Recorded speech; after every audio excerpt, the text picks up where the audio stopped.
Hello everyone, my name is Deep Raj Chandrakar.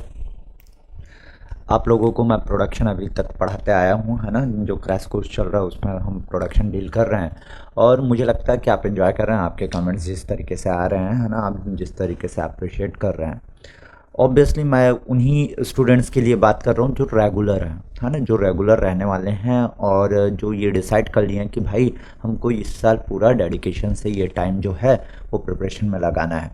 That student may be from third year, that may be from second year और pass out student already जो preparation कर रहे हैं, है ना, वो कोई भी स्टूडेंट हो सकते हैं। सो मैं उन्हीं के साथ हूँ जो डिसिप्लिन के साथ रेगुलर लगे हुए हैं, जो वाकई में लाइफ में कुछ करना चाहते हैं। वो नहीं जो कि ठीक है वो लेक्चर देखे, कुछ देखे नहीं देखे, जो भी है ना। सो उनसे उनसे अपने को मतलब नहीं है। ये उन्हीं के लिए है जो वाकई में लाइफ में कुछ करना चाहते हैं। एक मुझे कमेंट दिख रहा था जिसमें आप लोग ये कह रहे थे कि सर मैं अपने कॉलेज टाइम में जो नोटेशन पढ़ रहा था वो अलग है, आप जो पढ़ा रहे हो वो नोटेशंस अलग हैं। तो नोटेशंस में भी डिफरेंट, मैं जहाँ से चीज़ों को रिफ़र करता हूँ या जो भी चीज़ें हैं, है ना, सो वहाँ पे नोटेशन अलग है जो इन जनरल लोग फॉलो करते हैं। ज़्यादातर लोग जो फॉलो करते हैं उन चीज़ों पे मैं जाता हूँ। आप जो फॉलो कर रहे हैं दैट्स ओके। सो यहाँ पे दो तरीके हैं, जो मैं पढ़ा रहा हूँ उसको आप जो पढ़े हो उस नोटेशन में कन्वर्ट कर लीजिए, या तो जो मैं पढ़ा रहा हूँ उसी नोटेशन से अब करना शुरू कीजिए। सो दोनों में से कोई भी तरीका आप, है ना, अपना सकते हैं। और रही बात चीज़ों को याद रखने की, तो आप नोट्स बना रहे हैं उसको जब रिवाइज करते जाएंगे और प्रीवियस ईयर क्वेश्चंस लगाते जाएंगे। क्वेश्चन लगाए बिना कुछ नहीं होने वाला। न्यूमेरिकल इज़ इम्पॉर्टेंट, न्यूमेरिकल वाले वीडियोस इम्पॉर्टेंट है ना, वो देखना ज़रूरी है। एक चीज़ और लगा मुझे, जो आप लोगों के क्वेश्चंस आ रहे थे कि सर इसको क्या इस तरीके से बनाया जा सकता है, क्या सर इसको इस तरीके से बनाया जा सकता है। सो क्या आपने वो अप्लाई किया? क्योंकि एक क्वेश्चन को बनाने के कई तरीके पॉसिबल है डियर, ठीक है। ऑलमोस्ट अगर देखोगे तो बहुत सारे तरीके पॉसिबल होते हैं कई क्वेश्चंस को बनाने के, ठीक है। सो आपको जो लगता है, आप जो सोचते हैं ना, उसको अप्लाई करके देखिए उस क्वेश्चन में। और उसको अप्लाई करके देखिए क्या आपका अप्रोच करेक्ट है, आप जो सोचे वो करेक्ट है। अगर वो करेक्ट है सो और एट द एंड जो आंसर है वो मैच कर रहा है क्या, जो पहले मेथड से बनाए थे उससे जो आंसर आया था और जो दूसरे मेथड से जो बनाया उससे जो आंसर आया, क्या दोनों मैच कर रहा है। इफ दोनों मैच कर रहा है तो आप जो सोच रहे हो वो सही है। अगर मैच नहीं कर रहा है तो क्यों गलत है, ये सोचना है आपको, ठीक है ना। सो इन चीज़ों का ध्यान रखना है। इसी तरीके से प्रिपरेशन होता है। मैं बार बार कहता हूँ कि GATE is what analytical paper, एक एनालिसिस मांगता है ये, है ना। ऐसा नहीं है कि मुंह उठा के गए, है ना, मुझे फॉर्मूला पता है मैं फॉर्मूला लगाऊंगा क्वेश्चन बना लूंगा, इस तरीके से नहीं। थोड़ा सा एनालिसिस रिक्वायर्ड है भाई। आप चाहते हो कि एक ऐसा एग्ज़ाम निकालना चाहते हो जिसके थ्रू आपको इंडिया का बेस्ट इंस्टीट्यूट में एडमिशन मिले, है ना, क्योंकि ऑब्वियसली वो भी उसी तरीके से एग्ज़ाम लेगा कि बेस्ट लोगों को ही वो सिलेक्ट कर पाए। और बेस्ट वही हैं जो पढ़ने के साथ साथ ये सोचते हैं कि मुझे एग्ज़ाम के लिए करना है। और एक एक और मैं आप लोगों को बता रहा हूँ, क्योंकि मैं तो बहुत दिनों से पढ़ा रहा हूँ इन चीज़ों को और इन चीज़ों से मैं फेस करते आया हूँ कि स्टूडेंट किस तरीके से सोचते हैं। मैं भी स्टूडेंट जब रहा था ना, तो ये थिंकिंग मेरे साथ भी था, मतलब मैं भी ये चीज़ें सोचता था। वो है कि भाई अगर कोई पर्टिकुलर टॉपिक मिस हो जाता है, जैसे पर्टिकुलर टॉपिक अगर मैं पढ़ रहा हूँ उसका एडवांटेज या डिसएडवांटेज, तो ये कहाँ से पढ़ूँ, ये कैसे करूँ। Don't panic on that, don't panic, है ना। अभी तो ये क्रैश कोर्स है, लेकिन मैं इन जनरल बोल रहा हूँ कि स्टूडेंट कई बार ये चीज़ों को लेके पैनिक हो जाते हैं, है ना। नहीं भाई, नहीं होना है। अगर कुछ लगता है उससे रिलेटेड क्वेश्चन आपको देखना है कि एग्ज़ाम के लिए क्या पढ़ना है। ऐसे तो यार मैं अगर बुक उठाऊं तो 25 बुक है ना, 25 बुक अब मैं पढ़ने बोलूं तो आप क्या पढ़ लोगे? अरे पढ़ भी लिए क्या याद रख लोगे? नहीं ना, है ना। सो एग्ज़ाम को फोकस कीजिए, एग्ज़ाम को फोकस कीजिए कि एग्ज़ाम में क्या पूछा जाता है। आप पर्टिकुलर एक एग्ज़ाम के लिए प्रिपरेशन कर रहे हैं, ठीक है ना। सो वो चीज़ सोचना बहुत ज़रूरी है कि एग्ज़ाम में क्या पूछा जाता है, किस तरीके का प्रिपरेशन होना चाहिए कि कम पढ़ के भी ज़्यादा से ज़्यादा नंबर किस तरीके से लाया जा सके, है ना। ये क्रैश कोर्स का भी हमारा एम है। तो उन चीज़ों का आपको ध्यान रखना है। तो जो मैं बोल रहा हूँ वो आप तक पहुँच गई होगी मेरे ख्याल से, और आप लोग उसी वे में प्रिपरेशन करेंगे कि भाई मुझे ऑप्टिमाइज करनी है चीज़ों को, मैक्सिमम मार्क्स अचीव करना है, ठीक है। चलिए आगे बढ़ता हूँ मैं। सो आज मैं न्यूमेरिकल डील करने वाला हूँ। जैसे लास्ट क्लास में भी आप न्यूमेरिकल देखे होंगे, है ना, जो टूल लाइफ है ना, टेलर्स टूल लाइफ इक्वेशन, वहाँ पे आपने न्यूमेरिकल देखा होगा और उसमें कुछ न्यूमेरिकल्स मैंने सॉल्व किए किए थे और कुछ न्यूमेरिकल्स मैंने आपको बोला था कि ट्राई करना। और आप सभी के पास अब प्रीवियस ईयर की किताब हो जानी चाहिए। जितने लोग ये वीडियो देख रहे हैं सबके पास प्रीवियस ईयर का किताब होना चाहिए, मतलब प्रीवियस ईयर गेट क्वेश्चंस आपके पास होने चाहिए। आप मार्केट से नया खरीदिए, आप अपने सीनियर से ले लीजिए, आप अगर पॉसिबल है ऑनलाइन कुछ, है ना, पेपर्स वगैरह जो भी पॉसिबल है। वैसे तो किताब लेना ज़्यादा बेहतर है क्योंकि एक जगह आपको कलेक्शन मिल जाता है तो इजी होता है हमेशा, ठीक है ना। सो मैं उसी को रिफर करने बोलता हूँ। तो आप जैसा भी चाहते हैं लेकिन वो किताब आपके पास होना चाहिए। ये अब एक किताब तो आप रख ही सकते हैं, ठीक है ना, जिसमें प्रीवियस ईयर के क्वेश्चंस होंगे, ठीक। अगर मैं बोलूं अब क्वेश्चन नंबर 7 जो वर्कशीट आपको प्रोवाइड किया गया है क्रैश कोर्स के लिए, उसमें क्वेश्चन नंबर 7 होपफुली आप लोगों ने ट्राई किया होगा, ये मेरा मानना है। अगर ट्राई नहीं किए हो कोई बात नहीं, है ना, आप ये वीडियो रोक सकते हैं और ये वीडियो रोकने के बाद ये क्वेश्चन ट्राई कर सकते हैं और देखिए कि क्या आप सही जा रहे हैं कि नहीं। चलिए भाई, इस क्वेश्चन को मैं पढ़ता हूँ। क्वेश्चन नंबर 7 कह रहा है a low carbon steel bar of 147 mm diameter. Okay, diameter is given 147 mm. Length is given 630 mm. Is being turned with uncoated carbide insert. The observed tool lives are 24 minute and 12 minute. Tool life, दो tool life है, एक है 24 minute, एक है 12 minute. इस पे velocity अगर मैं बोलूं तो ये है 90 मीटर पर मिनट। इस पे वेलोसिटी है 120 metre per minute. Feed and depth of cut is given. Feed 0.2 mm per revolution and depth of cut 2 mm respectively given. Use the unmachined diameter to calculate the cutting velocity, है ना। Cutting velocity के लिए आपको अनमशीन surface को use करने के लिए बोला गया है, अनमशीन जो डायमीटर है उसको यूज़ करने के लिए बोला गया है। इसके बारे में मैं बात करूंगा। क्वेश्चन नंबर 7 ये कॉमन डेटा क्वेश्चन है, दो क्वेश्चन एक साथ है। इसमें बोल रखा है when tool life is 20 minute the cutting velocity in metre per minute बोला है, तो आपको टूल लाइफ इक्वेशन चाहिए, है ना, Vt⁴ इक्वल टू सी। सो अगर दो कंडीशन दिया है V और T का, सो यहां से आप N और C निकाल सकते हैं। यस, बिल्कुल निकाल सकते हैं कंपैरिजन से, ठीक है ना। तो वो उसके बारे में मैं बात करूंगा, वो किस तरीके से निकालेंगे। दूसरी चीज बोल रहा है नेग्लेक्ट ओवर ट्रेवल और approach of tool when tool life 20 minute the machining time in minute for the single pass is. So यार देखो, इसमें मशीनिंग टाइम पूछा है और मशीनिंग टाइम के बारे में मैं अभी तक आप लोगों से बात नहीं किया हूँ। सो सबसे पहला पोर्शन जो बात किए हैं उसको सॉल्व करते हैं, उसके बाद आपके साथ मशीनिंग टाइमिंग के बारे में बात करता हूँ कि क्या होता है अप्रोच। इसमें देखो ये वर्ड भी दे दिया है कि ओवर ट्रैवल और अप्रोच ऑफ टूल ये क्या होती है, किस तरीके से इसको कंसिडर किया जाता है। सो इन चीज़ों के बारे में मुझे लगता है बात करना चाहिए, ठीक है ना। सो चलिए सबसे पहले तो ये वाला जो पोर्शन है जो अपने को पता है उस पोर्शन को सॉल्व कर लेते हैं। उसके बाद जो सेकंड पोर्शन है जो क्वेश्चन नंबर 8 है ना, उससे पहले कुछ और डिटेल्स मशीनिंग के बारे में अपन बात करेंगे। सो ये वाला पोर्शन देखते हैं। और ये सब वीडियोस इंपॉर्टेंट है बिकॉज कुछ कॉन्सेप्ट्स मैं आपको क्वेश्चन के साथ बात करूंगा भाई आपके साथ, ठीक है ना।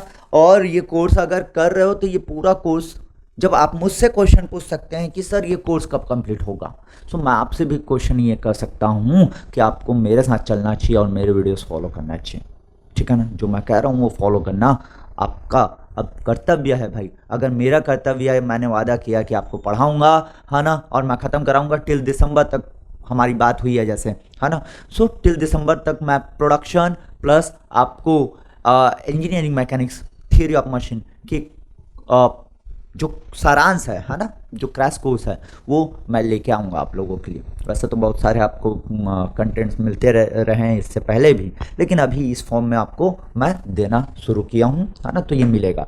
सो जस्ट आप फॉलो कीजिए जो मैं कहूँगा वो। आप ये मत सोचिए कि ये टॉपिक वो टॉपिक वो टॉपिक आपको पढ़ना है वो पढ़िए यार, लेकिन ये तो पढ़िए पहले, ठीक है ना। ये इंपॉर्टेंट है। ठीक, चलिए आगे बढ़ता हूँ मैं। अब यार ये V1T1 दे रखा है, it means that V1T1 to the power n equal to C, because machining condition will be same, means V2T2 to the power n. Okay, so from here if I'm going to put the values, I can find what I can find n. Okay, so let's see. अगर मैं बोला कि V1 90 metre per minute है, T1 उस पर 24 है to the power n, और V2 है 120 और आपका ये है 12 to the power n. So log ले लीजिए दोनों साइड। अगर लॉग ले लेता हूँ तो ये हो जाएगा लॉग 90, है ना, और इसको इधर ले आया तो माइनस लॉग 120 डायरेक्ट, है ना। ये सब आप आदत डाल लो भाई, टाइम बचाना अपने को, ठीक है ना। And divided by log 12 minus log 24 यहाँ से आपको n की वैल्यू मिल जाएगी। सो n कैलकुलेट कर लेता हूँ भाई। ये आ गया आपका log 90 माइनस log 120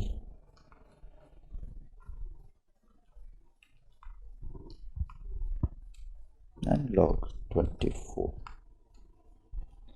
n की वैल्यू आ रही है 0.415। ओके, n की वैल्यू 0.415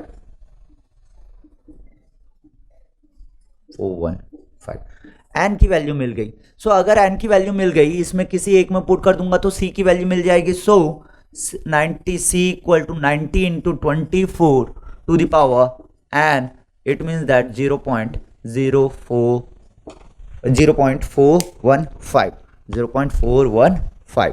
ठीक है भाई, 90 इंटू 24 टू द पावर 0.415, ये आ रहा है 336.53। C इक्वल टू आपका आ गया 336.53। सो आपको C भी मिल गया है, N भी मिल गया, मतलब आपके पास एक टेलर्स टू लाइफ का इक्वेशन मिल गया है, that is your VT to the power 0.415 equal to 336.53। So ये टेलर्स टू लाइफ इक्वेशन आपको मिल गया। अब आपको इसमें क्वेश्चन पूछा है, क्वेश्चन नंबर 7 अगर आप पढ़ेंगे, है ना, तो यही बोला है कि when tool life is 20 minute. अगर टूल लाइफ नाउ, ये तो इक्वेशन मिल गया। अब टूल लाइफ अगर आपका 20 मिनट हो जाएगा, तब 20 मिनट हो जाएगा तो क्या हो जाएगा, that will be V into 20 0.415 और 336.53। बस आपको V निकालना है भाई, V निकाल दो। ठीक, सो ये V कितना आ रहा है, now let's calculate it. 336.53 20 to the power 0.415 97 metre per minute में आने वाला आंसर, और आपको मीटर पर मिनट में ही पूछा गया था। So as per the question 97 metre per minute will be the answer, and as per the option B is correct for the question number 7। Option B is correct for the question number 7। अब देखो आपको ना जो second part पूछा है वो कह रहा है neglect over travel and approach length when tool life is 20 minute. Tool life 20 minute ही है, टूल लाइफ 20 मिनट ही है, उस पर वेलोसिटी आपको मिल गया 97 मीटर पर मिनट।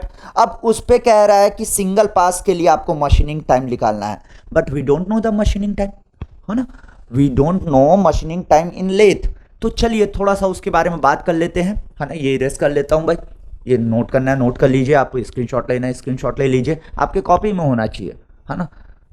देखिए, एक लेथ में आपके बहुत सारे ऑपरेशंस परफॉर्म किए जाते हैं, मतलब बहुत सारे मशीनिंग ऑपरेशन आप कर सकते हो एक लेथ में।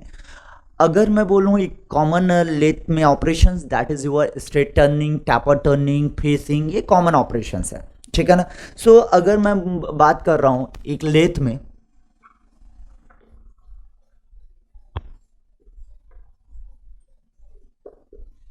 ठीक है, आपका जैसे straight turning,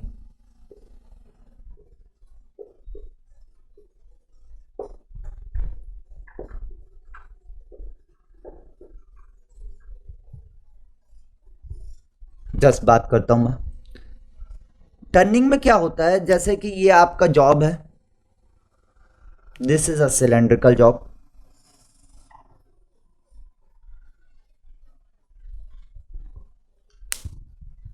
this is cylindrical job,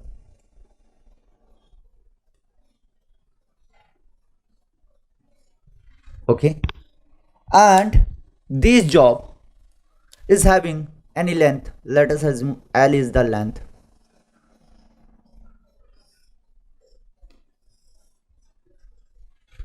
and D is the dia, D initial। अब मैं क्या करने वाला हूं, मैं स्ट्रेट टर्निंग परफॉर्म करने वाला हूं, मैं इसमें स्ट्रेट टर्निंग परफॉर्म करने वाला हूं। होता क्या है स्ट्रेट टर्निंग, ये देखिए यहां पे आपका एक टूल होगा इस तरीके से, single point cutting tool, this is tool, और ये टूल आप इधर मूव करने वाले हो, इधर मूव करने वाले हो, ठीक है ना, इधर आप फीड देने वाले हो, ये आपका डेप्थ ऑफ कट होगा और इधर मूव करेंगे। सो ये देखिए, अगर मैं बोलूं यार एक इसको काटोगे, इसको काटोगे, तो एक फाइनल मैं बोला कि इस ऐसा कुछ मिला,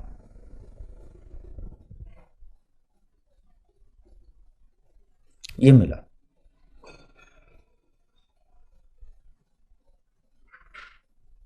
ठीक, इतना पोर्शन हट जाएगा, इतना पोर्शन हट जाएगा, ये जो रेड कलर का जो दिख रहा है वही पोर्शन इतना बचा। तो एक चीज अगर ध्यान से देखोगे, स्ट्रेट टर्निंग में आपका लेंथ चेंज नहीं हुआ, लेंथ तो उतना का उतना है भाई, ये देखो लेंथ उतना का उतना है, डाया चेंज हुआ है। सो स्ट्रेट टर्निंग में लेंथ चेंज नहीं होता, डाया चेंज होता है, ठीक है ना, ये ध्यान रखना, लेंथ कांस्टेंट है,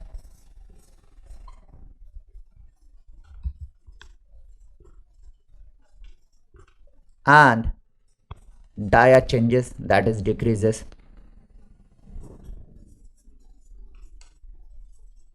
dia decreases, ठीक।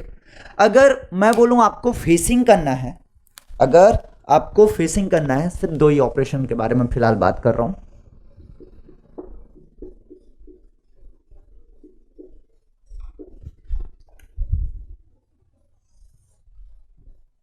ये आपका सिलेंड्रिकल जॉब हुआ,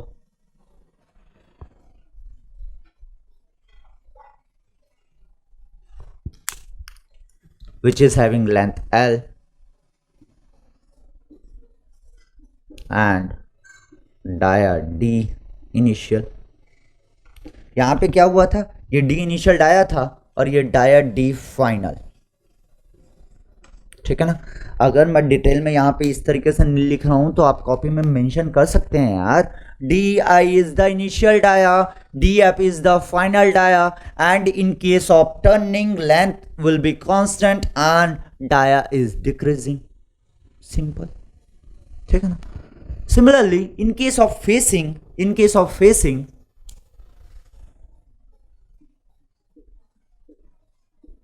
आपको दिखेगा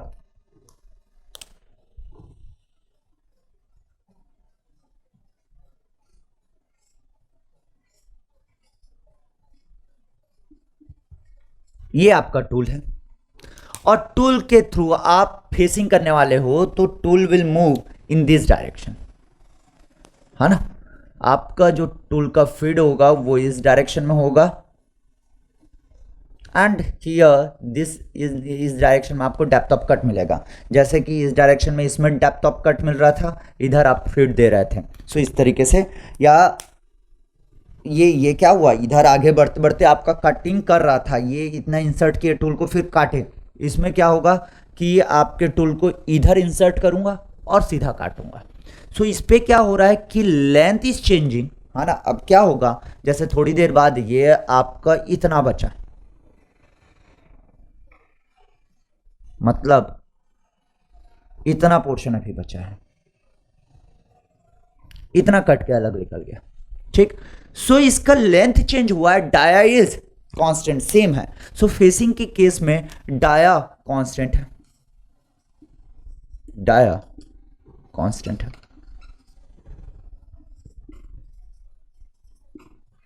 and length decreases.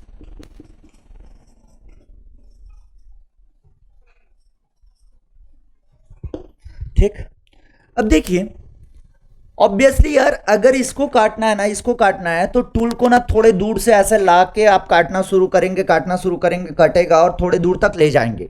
So tool थोड़े डिस्टेंस से आता है और थोड़े डिस्टेंस तक आप एक्स्ट्रा ले जाने वाले हो। ये देखिए, ऐसा तो है नहीं कि टूल को एकदम यहीं पे मैं जस्ट टच करके रखे रहूंगा स्टार्टिंग से, नहीं, टूल को थोड़ी दूर से लाते हैं और उसके बाद ये टूल को धीरे धीरे धीरे धीरे आगे बढ़ा रहा हूं, आगे बढ़ा रहा हूं, आगे बढ़ा रहा हूं। वर्क पीस आपके चक में घूम रहा है, जो लेथ का चक है उसमें घूम रहा है, उसमें रोटेट हो रहा है। सो ये टूल को मैं इस तरीके से बढ़ा रहा हूं, इस तरीके से बढ़ा रहा हूं, इस तरीके से बढ़ा रहा हूं, कटेगा और इसको थोड़ा सा आगे और ले जाऊंगा। सो दिस पोर्शन जहां से आप टूल को लाए हो, है ना, एक्स्ट्रा लेंथ जो जहां से लाए हो, that is known as approach length. और जहां तक एक्स्ट्रा ले जाओगे उसको बोलते हैं over travel, OT. A L is approach length, approach length जहां से आप टूल को लाओगे,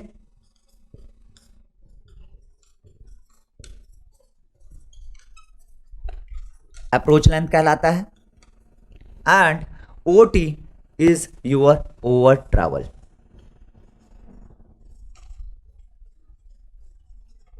ओवर ट्रैवल, ठीक। ये क्यों करते हैं, ताकि अपन टूल को एक स्पेस दे सके और कटिंग अच्छे से परफॉर्म हो जाए। क्योंकि अगर यहीं से अगर मैं बोलूँ काटना शुरू करोगे तो आपका कटिंग उतना अच्छे से परफॉर्म नहीं होगा भाई। थोड़ा दूर से, है ना, लाओगे तभी तो एक जो मुझे कहना चाहिए एक मोमेंटम जो क्रिएट होना चाहिए वो क्रिएट होगा। और काट के फिर आगे यहीं पे अगर रोक दूंगा तो ये पोर्शन को ये खराब कर देगा, इसलिए थोड़ा सा दूर और ले जाना है आपको टूल को, ऑब्वियस है, ठीक है ना। सो इस तरीके से आपका approach length and over travel दिया जाएगा, ठीक। आगे अगर मैं बोलूं इसमें टोटल टूल कितना ट्रैवल किया, फिर आपका जितना लेंथ ऑफ जॉब था, मतलब जितने में आपको टर्निंग परफॉर्म करना था वो, plus approach length and plus over travel. So length of the tool travelled by the total length. अगर मैं बोलूं इसको ना, एक काम करता हूं, इसको मैं बोल दिया L1, इसको मैंने बोल दिया L1। L1 is now length of the job, L1 is the now length of the job. And here यहाँ तो लेंथ चेंज हो गया था, ये वाला लेंथ चेंज हो गया था, दिस इज योर L2 बोल दिया, इसको लेंथ चेंज हो गया था, दैट्स ओके, ठीक है ना। उसका मतलब नहीं है, मुझे उससे काम नहीं है, यहाँ पे बात करता हूँ।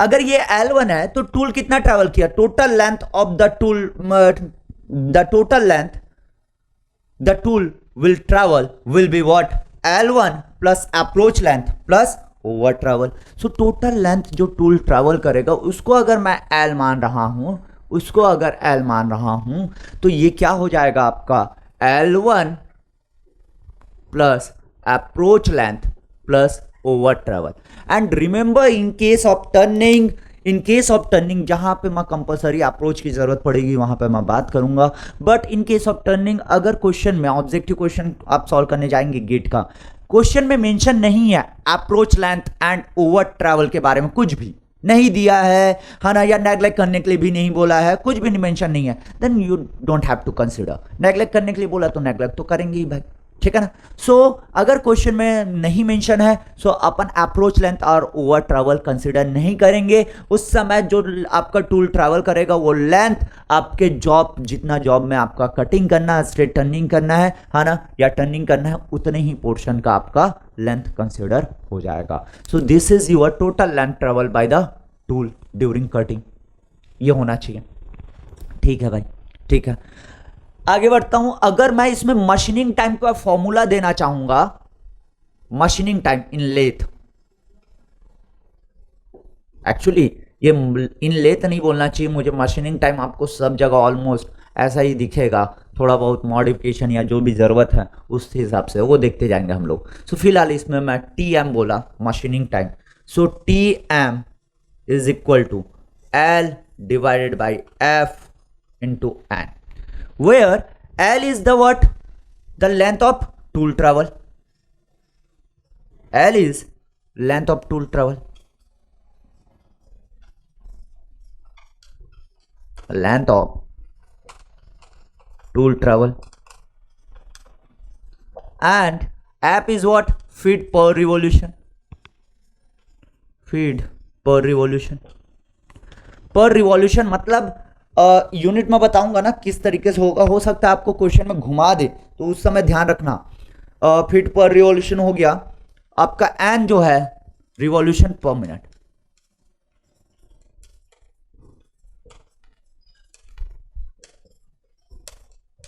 ये रिवॉल्यूशन पर मिनट आरपीएम, आरपीएम में रहेगा। सो ये देखिए आपका जो लेंथ होगा वो इन जनरल एमएम में होने वाला है, ये एमएम में रहेगा, जो फीट रहेगा वो एमएम पर रिवॉल्यूशन में रहने वाला है, और ये रिवॉल्यूशन पर मिनट है, रिवॉल्यूशन पर मिनट है। अगर सारी यूनिट रखोगे तो ये एमएम में है, ये एमएम पर रिवॉल्यूशन है, ये रिवॉल्यूशन पर मिनट है। सो रिवॉल्यूशन रिवॉल्यूशन कैंसिल हो गया, एमएम एमएम कैंसिल हो गया, मिनट ऊपर चला गया। सो आपका मशीनिंग टाइम आने वाला है मिनट में, आपका मशीनिंग टाइम आने वाला है मिनट में। आपका देखो ये जो फीड है वो रिवॉल्यूशन एमएम पर रिवॉल्यूशन में दिया, पर रिवॉल्यूशन में दिया।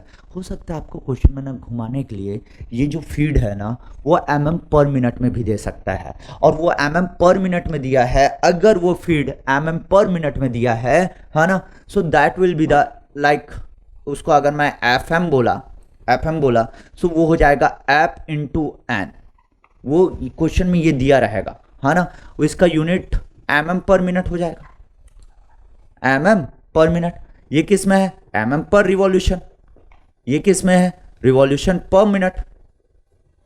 सो ये यूनिट का ध्यान रखना भाई। सो किस में आएगा, एमएम पर मिनट। अगर क्वेश्चन में आपको डायरेक्ट ये एमएम पर मिनट में दिया है, मतलब एफ इंटू एन दिया है, मतलब मेरा मशीनिंग टाइम का फॉर्मूला क्या इस तरीके से लिख सकता हूं, फिर मशीनिंग टाइम का फॉर्मूला हो जाएगा L divided by F M that time. So ये खेल सकता है भाई आपके साथ, है ना।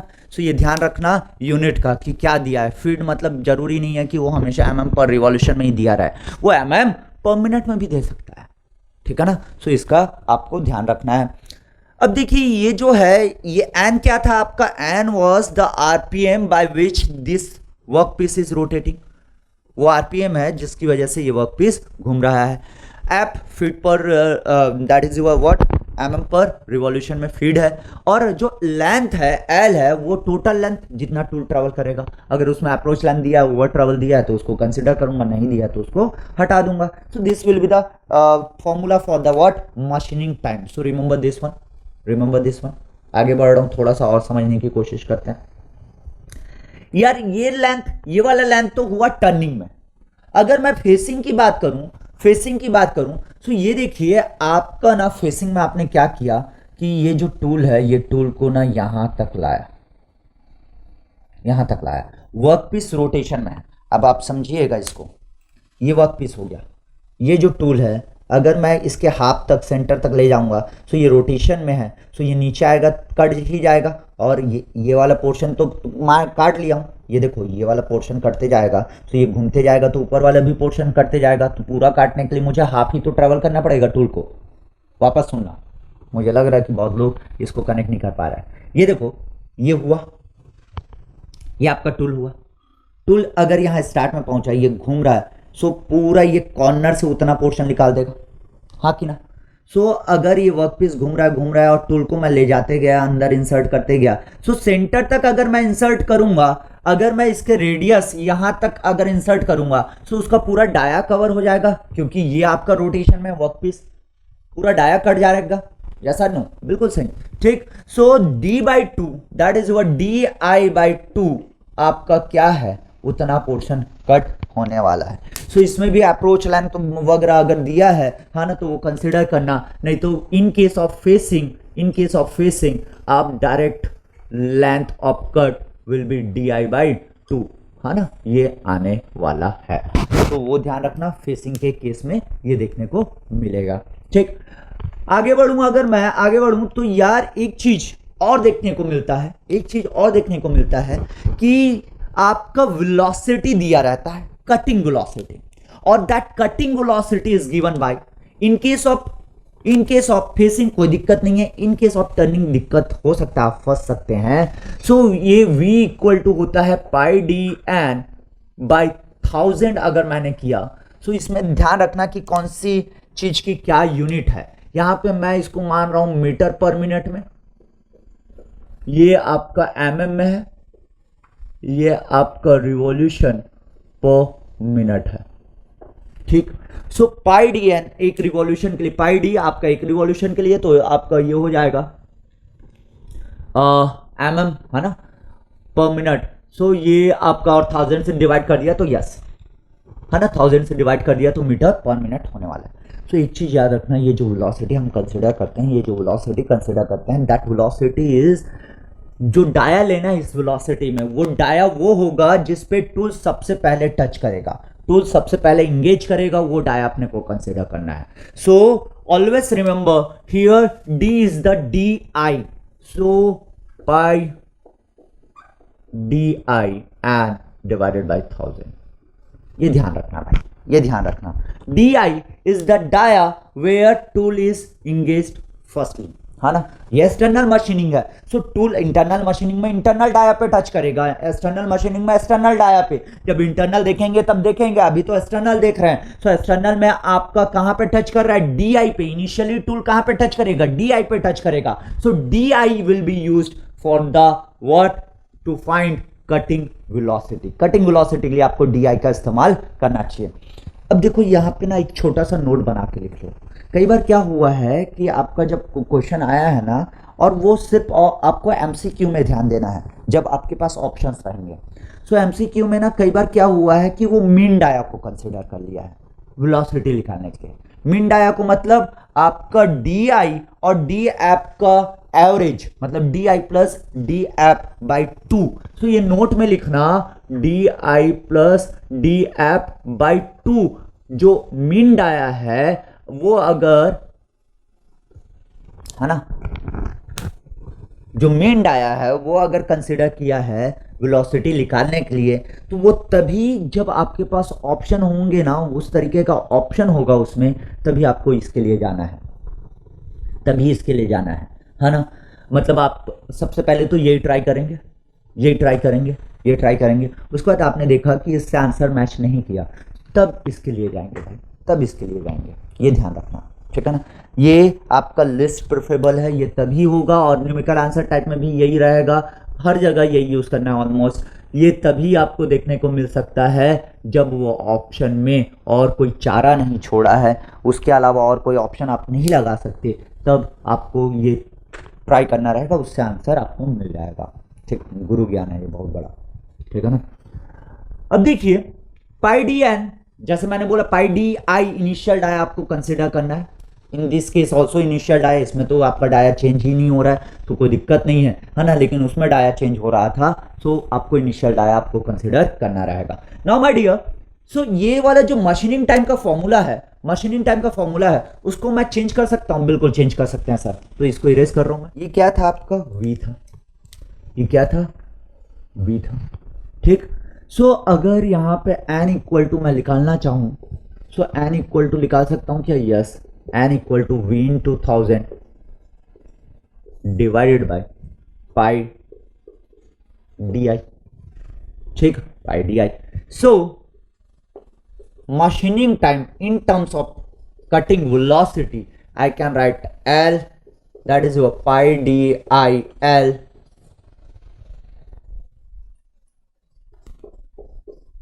pi d I L divided by f। n की वैल्यू रख रहा हूं ना, n की वैल्यू रखूंगा तो v इंटू 1000 और आपका ऊपर क्या आ गया, पाई डी आई। यहाँ पे बस एक चीज का ध्यान रखना बेटा, ये सारे यूनिट्स आपके mm में रहेंगे, ये आपका mm में है, ये आपका mm में है, ये आपका mm पर रिवॉल्यूशन में है, और ये आएगा आपका मिनट में। सो this is your machining time. इस तरीके से आपको मशीनिंग टाइम निकालना है। सो आपको मैंने बेसिक फंडा बता दिया, होपफुली ये कॉपी में आपने नोट किया है और मेरी बातों को आपने ध्यान से सुना है, ये मेरा मानना है भाई, क्योंकि आप वीडियो देख रहे हो और ये रिकॉर्डेड वीडियो है। लाइव क्लास होता तो मैं आप लोगों से इंटरेक्ट भी करता है ना, लेकिन रिकॉर्डेड फॉर्म में क्यों गए हैं ये आपको अभी तक समझ में आ गया होगा, इतने सारे लेक्चर मिले हैं, है ना। रिकॉर्डेड फॉर्म में ईजी होता है आप लोगों के लिए कि जल्दी का मतलब वो टाइम जो है 1 घंटे का जो लेक्चर है, इन जनरली अगर मैं बात करूँ लाइव क्लास में, वो ज़्यादा चला जाता है, ठीक है ना। दैट्स वाई हम लोग रिकॉर्डेड फॉर्म में आए कि आप लोगों का जो टाइम है वो ऑप्टिमम यूज़ हो, ठीक है। सो ये आप नोट किए होंगे, सुने होंगे मेरी बातों को ध्यान से। अब मैं क्वेश्चन नंबर 8 की ओर जा सकता हूँ। क्वेश्चन नंबर 7 और 8 कॉमन डेटा क्वेश्चन था, जिसमें क्वेश्चन नंबर 8 में ये पोर्शन पूछा गया है, ये बात पूछा गया है कि आपका जो कटिंग वेलोसिटी है ना, in case of 20 metre per minute, जब आपका टूल लाइफ है तो cutting velocity 97 metre per minute आ गया था, है ना। जब 20 मिनट आपका क्या है टूल लाइफ है, उस समय आपका 97 metre per minute cutting velocity आ गया था। और कटिंग वेलोसिटी आने के बाद आपको पूछा है कि मशीनिंग टाइम कितना होगा, ठीक है भाई, मशीनिंग टाइम पूछा है। तो ये रेस कर रहा हूँ, ये रेस कर रहा हूँ, होपफुली नोट किए होंगे, है ना। और आप अगर नोट नहीं करते हैं तो रिकॉर्डेड वीडियो है, वापस जाके नोट कर सकते हैं भाई, नोट नहीं कर पा रहे होंगे तो, है ना। सो ये आप ही लोगों के लिए है, सो प्लीज़ ना ध्यान रखिए और अपना प्यार देते रहिए। जैसे कि मैं कोशिश करता हूँ कि आप लोगों को सारी चीज़ें बहुत अच्छे से मैं बता पाऊँ, वैसे ही आप लोगों का एक लाइक, भाई जितने देख रहे हो एक लाइक तो बनता ना है, लाइक कर दीजिए, कमेंट कर दीजिए। और अगर आपको लगता है कि शेयर करना चाहिए, और भी दोस्त हैं मेरे, है ना, उनको शेयर कर दीजिए ये वीडियो, उनको भी फ़ायदा हो जाएगा, आराम से प्रिपरेशन कर लेंगे। ये तो वैसे भी फ्री ऑफ कॉस्ट है, कोई पैसा तो नहीं लिया जा रहा है इसके लिए। हाँ, मेहनत जरूर करना है, लेकिन मेहनत करना है भाई, फ्री ऑफ कॉस्ट हुआ तो क्या हुआ, मेहनत तो करना पड़ेगा, ठीक है। सो क्वेश्चन नंबर 8 कह रहा है, नेग्लेक्ट ओवर ट्रेवल और approach of tool when tool life is 20 minute, the machining time in minute for the single pass is, ठीक है। So question number 8, single pass के लिए मशीनिंग टाइम निकालना है।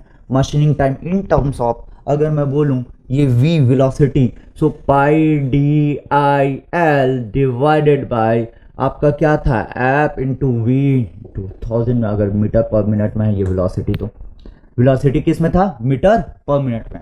यूनिट यही लिखवाया था ना भाई, यही लिखवाया था। वापस अगर आप लिखना चाहते हैं तो ये लिख लेना, ये mm में रहेगा, ये mm में रहेगा, ये mm पर रिवॉल्यूशन में रहने वाला है, और ये मीटर पर मिनट में होगा ना, ये ध्यान रखना, ठीक है ना। तभी ये इस तरीके से, नहीं तो यूनिट बैलेंस करना आना चाहिए आपको कि यार ये mm में दिया है, ये भी mm में दिया है, तो वो देख लीजिएगा कि 1000 का आपको मल्टीप्लाई करना है नहीं करना है, डिवाइड करना है नहीं करना है, वो देख लीजिएगा, है ना। आपको यूनिट बैलेंस करने आना चाहिए। वैसे तो क्वेश्चन प्रैक्टिस करेंगे तो आराम से सीख जाएंगे। मैं जहाँ जहाँ ज़रूरत है और जहाँ जहाँ मुझे दिखता है वहाँ वहाँ मैं बताते हुए चल रहा हूँ, ठीक है। सो TM that is your machining time. आपको इस पे बोला है कि भाई टूल लाइफ जब 20 मिनट है तो कटिंग वेलोसिटी कितना निकाले थे हम लोग, जब टूल लाइफ 20 मिनट था तो कटिंग वेलोसिटी उस केस में आ गया था 97 मीटर पर मिनट। तो मीटर पर मिनट में है वेलोसिटी, कटिंग वेलोसिटी। और बाकी चीजें अगर मैं बोलूं तो आपके पास डाया दे रखा था क्या, यस, इनिशियल डाया आपको दे रखा है 147 mm दे रखा है। लेंथ आपको दे रखा है क्या, यस 630 mm दे रखा है आपको। और आपका यहाँ पे फीट दे रखा है क्या, यस फीट दे रखा है, कितना 0.2 mm पर रिवॉल्यूशन, ये दे रखा है भाई, ये आपको दे रखा है। इसके अलावा और कोई डेटा की नीड नहीं है। सो ठीक है भाई, मशीनिंग टाइम निकाल सकता हूँ, yes machining time, put the values, pi D I that is 147 into 630 mm में है, लेंथ हो गया, फीड हो गया 0.2 mm पर revolution, velocity 97 metre per minute and into 1000। So यहां से आपको मशीनिंग टाइम मिल जाएगा, मशीनिंग टाइम मिल जाएगा। सो कैलकुलेट कर लेते हैं भाई, 147 इंटू 630.2 97,000 यार है 14.997 means approx I can say 15 minute 15 minute is the answer. So as per the question, option C is correct. So option C is correct for the question number 8. ठीक, hopefully ये clear हुई होगी इसमें बातें, है ना।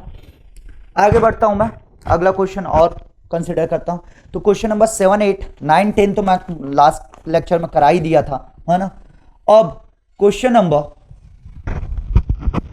9, 10 करा दिया था। क्वेश्चन नंबर 11 देखते हैं भाई। 11 क्वेश्चन नंबर 11 ये रेस कर रहा हूं।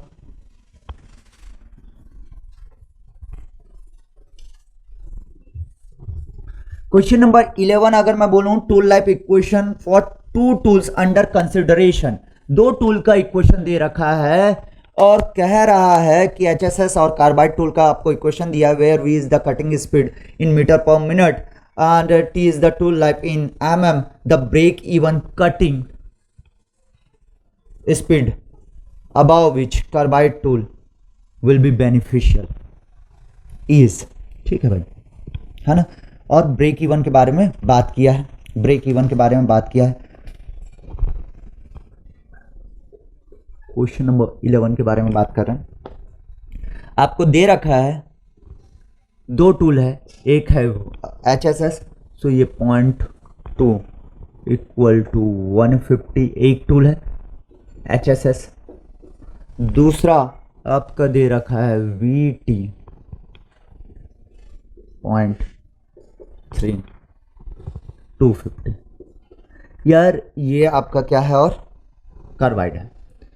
आपको बोला है क्या इस क्वेश्चन में, अगर ध्यान से पढ़ोगे, where is the cutting speed in metre per minute and T is the tool life in minute, in minute है ना वो, है ना, tool life in minute, the break even cutting speed above which the carbide tool will be beneficial is, ठीक है भाई।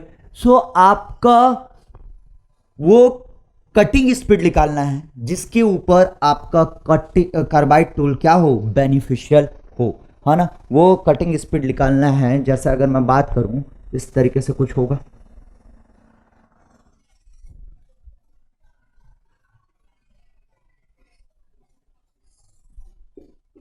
अगर ये T है, अगर ये V है, तो इसमें आपका कर्व का वो वेरिएशन कैसा होता है, रेक्टेंगुलर हाइपरबोला, है ना। ये वाला इक्वेशन आपका रेक्टेंगुलर हाइपरबोला का होता है, ये बात कर चुके हैं ऑलरेडी, ठीक है ना। ठीक, that is your rectangular hyperbola ना, उसको आप कर लेना क्योंकि मैं वही चीज़ मेंशन कर रहा था, देख रहा था, ठीक है। तो आपको वहाँ पे मेंशन कर लेना भाई। चलिए आगे बढ़ता हूँ मैं। सो आपका अगर ये कर्व देखोगे, ये कर्व देखोगे तो इस तरीके से कुछ दिखेगा, ऐसा कुछ,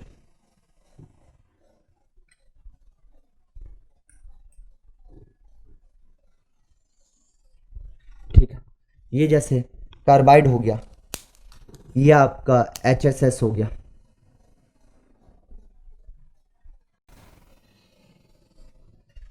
ठीक। सो ये cutting speed, break even cutting speed होगा। आप चाहो तो इसको स्ट्रेट लाइन के फॉर्म में बना सकते हो क्या, बिल्कुल बना सकते हैं सर, है ना यार। स्ट्रेट लाइन के फॉर्म में तो और आसान है, ये हो जाएगा log T, ये हो जाएगा log V, और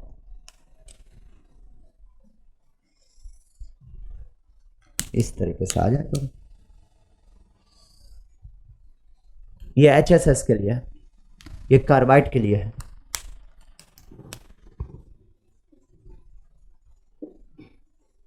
कार्बाइड के लिए। सो ये वाला जो पॉइंट है यहाँ पे आपका जो वेलोसिटी और टूल लाइफ मिलेगा, है ना, या यहाँ पे ये क्या होगा आपका ब्रेक इवन, ब्रेक इवन, ये क्या हो जाएगा ब्रेक इवन, ठीक है ना। सो ब्रेक इवन,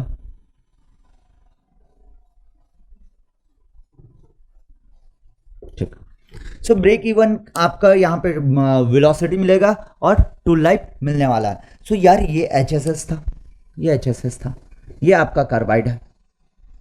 सो ये एक पर्टिकुलर स्पीड के बाद ना, एक पर्टिकुलर स्पीड के बाद देखिए, अगर देखोगे तो स्पीड बढ़ाते जा रहे हो तो आपका टूल लाइफ कम होते जा रहा है, टूल लाइफ कम होते जा रहा है। लेकिन इस स्पीड के बाद अगर देखोगे सो आपका tool life in case of carbide ज्यादा है, in case of HSS tool life कम है। सो ये पर्टिकुलर स्पीड के बाद आपका कार्बाइड क्या देगा, ज्यादा बेनिफिशियल होगा, ज्यादा टूल लाइफ देगा, ठीक है ना, कंपेयर टू HSS।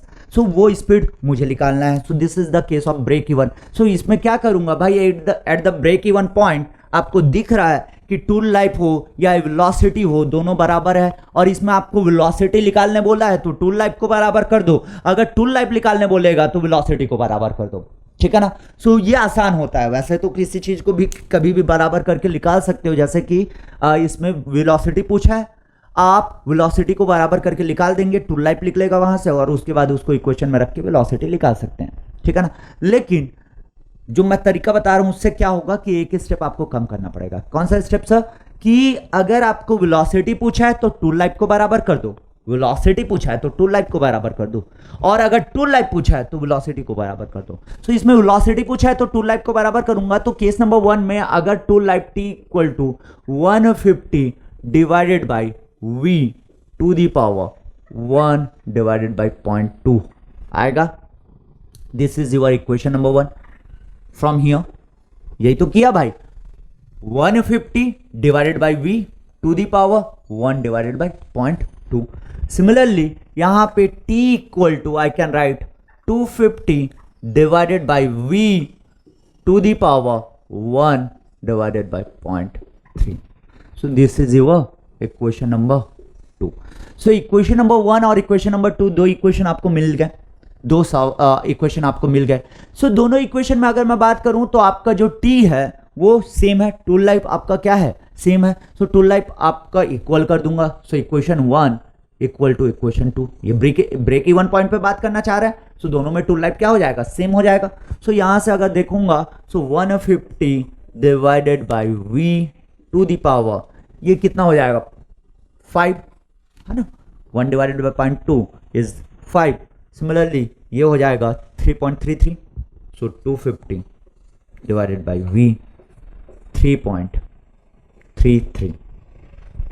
सो यार ये हो जाएगा 150 टू द पावर 5। बाकी तो मैथ्स है ना, आपको जैसा लगता है वैसा कैलकुलेट कर लीजिए। ये हो जाएगा 250 to the power 3.33 equal to, ये हो जाएगा v to the power 5 minus 3.33। So यहाँ से अगर मैं कैलकुलेट करता हूँ तो आपका v निकल आएगा भाई 150 to the power 5 250 to the power 3.33।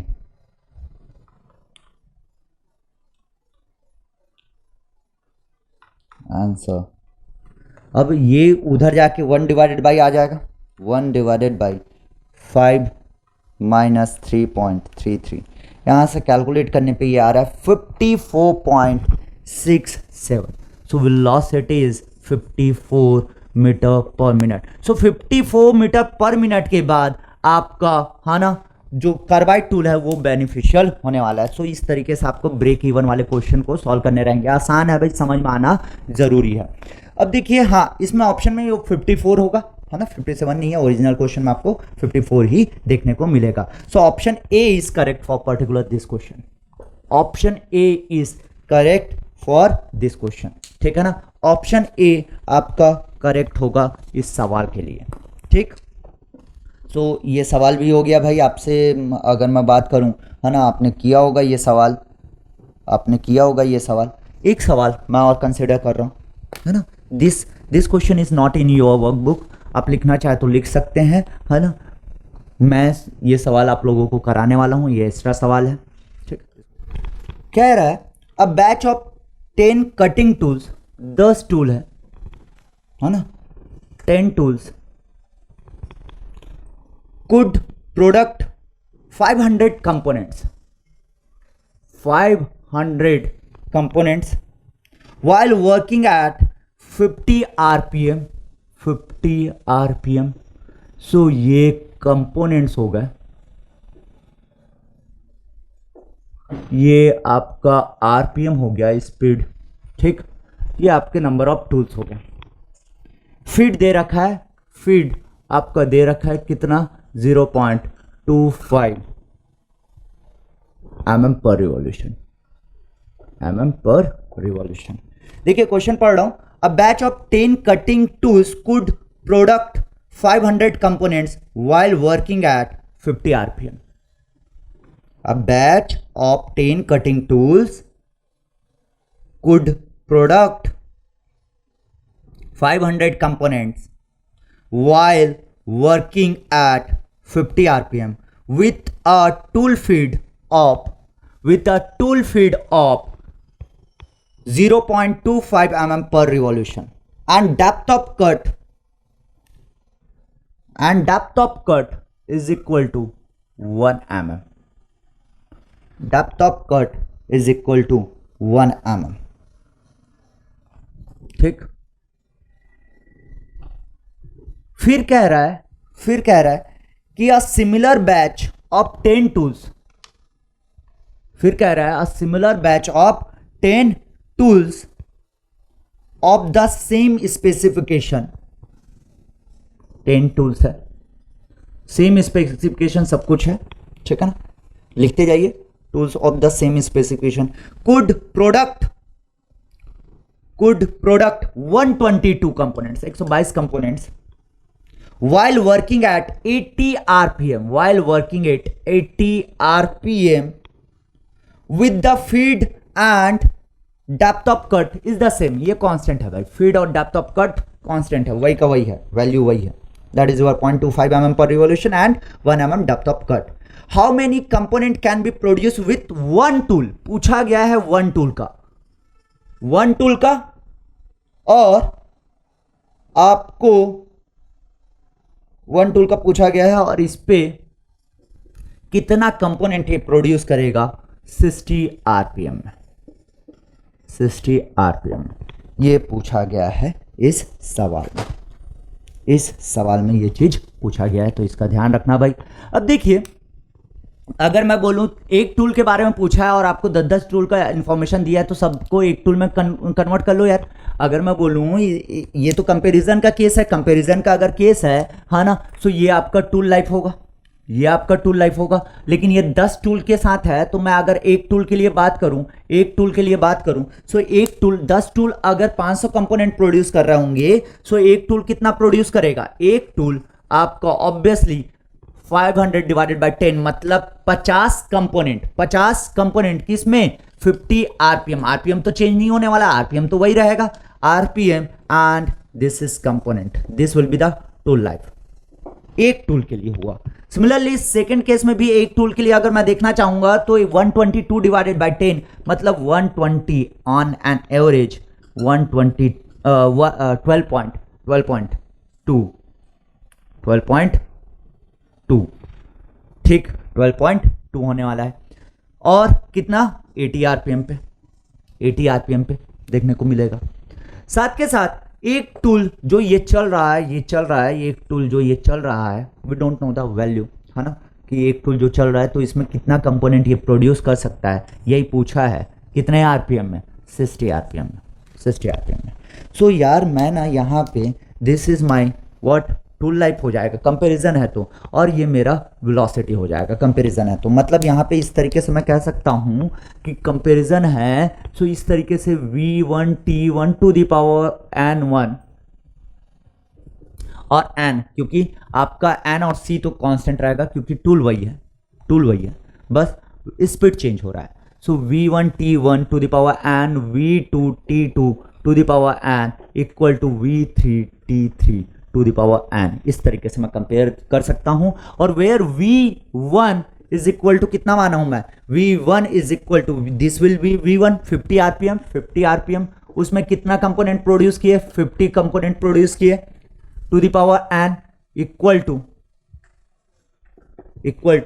V2, अगर मैं बोलूं V2 आपका कितना है, V2 आपका 80 आरपीएम है, और ये हो जाएगा 12.2 to the power N, and V3 जो है वो है 60 आरपीएम, और आपका जो टूल है T3 to the power n.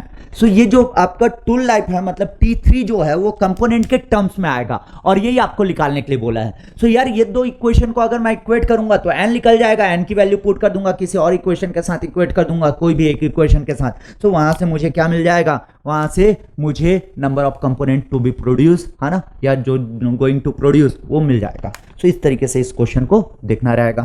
So ये हो गया आपका 50। इसको लॉग के टर्म में जैसे मैं इसको 1 बोला,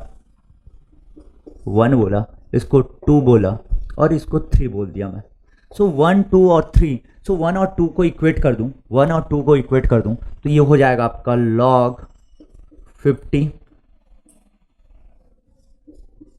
50 minus log 80, log 50 minus log 80 divided by log 12.2 minus log 50 equal to n।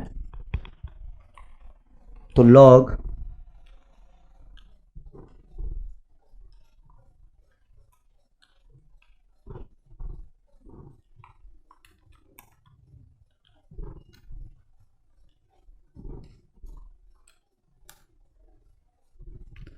ये आ जाएगा n इक्वल टू 0.333। सो ये n की वैल्यू मिल गई।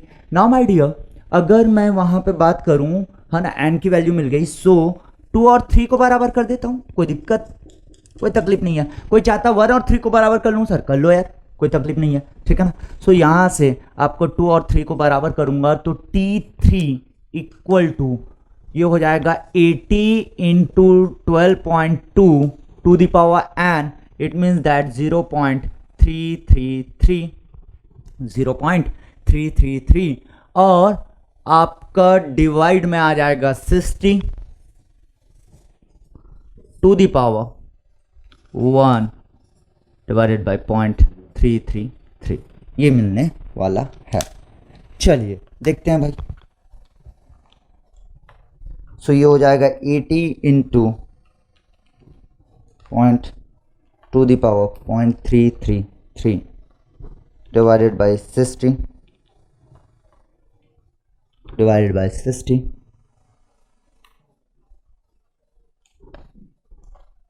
1 डिवाइडेड बाय 0.333। सो 28.94 T3 जो नंबर ऑफ कंपोनेंट जो प्रोड्यूस करेगा वो है 28.94, that is your approximate I can say 29 components। so एक चीज अगर ध्यान से देखोगे तो direct in terms of component अगर कंपैरिजन है तो direct in terms of component मैं बात कर सकता हूं। इसमें 4 ऑप्शन दिया था 29 31 37 42, 29 31 37 42। ऑप्शन ए था 29, ऑप्शन बी था 31, ऑप्शन सी था 37 एंड ऑप्शन डी था 42। So as per the question option A is correct, option A is correct for particular this सवाल, है ना। ये सवाल के लिए आपका ये ऑप्शन करेक्ट होने वाला है, ठीक है ना। अब देखिए वैसे तो आज का लेक्चर इतना ही है। एक क्वेश्चन मैं आप लोगों को दे रहा हूं, ये इरेज कर रहा हूं भाई, यार नोट कर रहे हो तो नोट कर लो। एक क्वेश्चन मैं आप लोगों को दे रहा हूँ, है ना, वो नोट कर लीजिए और मुझे कमेंट बॉक्स में आंसर कीजिएगा। मैं नेक्स्ट क्लास में अगर दिक्कत रहा तो इस क्वेश्चन के बारे में बात करूंगा, ठीक है ना। नोट कर लीजिए क्वेश्चन कह रहा है in a machining operation with turning tool, in a machining operation with turning tool, the tool type T is related in a machining operation with turning tool. The tool type T is related to cutting speed.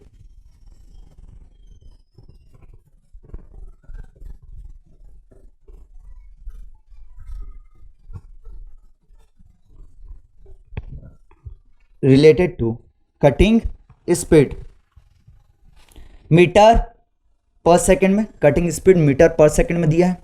आपको दिया है tool life T, है ना, और we दे रखा है metre per second में, cutting speed we metre per second, feed दिया है mm, जस्ट mm लिखा है, feed mm, depth of cut वो भी mm दे रखा है, ठीक है भाई, डेप्थ ऑफ कट mm में दे रखा है, और रिलेशनशिप दे रखा है T equal to C V to the power minus 2.5 F to the power minus 0.9 and D to the power minus 0.15, ये सवाल में दे रखा है। उसके बाद कह रहा है where C is a constant, the suggested values for the cutting parameters are, the suggested value for the cutting parameters are V equal to 1.5 meter per second, F equal to feed equal to 0.25 mm, 0.25 mm, depth of cut equal to 3 mm for normal rough turning, उसके बाद कह रहा है if the operation is performed at twice the cutting speed, if the operation is performed at twice मतलब now v dash अगर मैं नया cutting speed है तो वो 2v हो जा रहा है। वो कह रहा है if the operation is performed twice the cutting speed and the other parameters remain unchanged,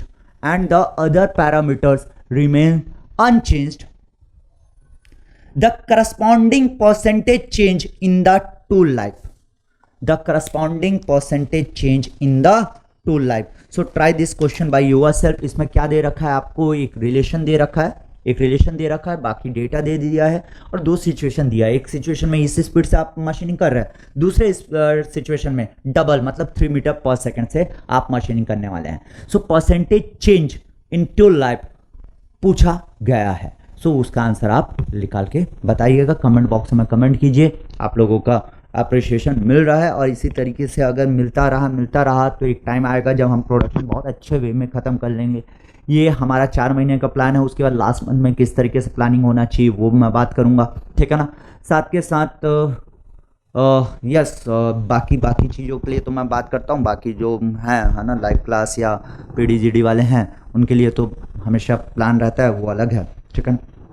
ये आपका क्रैश कोर्स का प्लानिंग है जो अभी जो पढ़ रहा है ना, जो हमने एक नया स्टार्ट किया है उसके लिए ये चीज़ें हैं। तो जस्ट फॉलो कीजिए, मेहनत कीजिए, वर्कआउट ज़रूरी है ना, हंसी खुशी रहिए। So thank you so much for this video. ये आपने देखा है ना, उसके लिए बहुत बहुत धन्यवाद। मिलते हैं नेक्स्ट क्लास में। Love you all.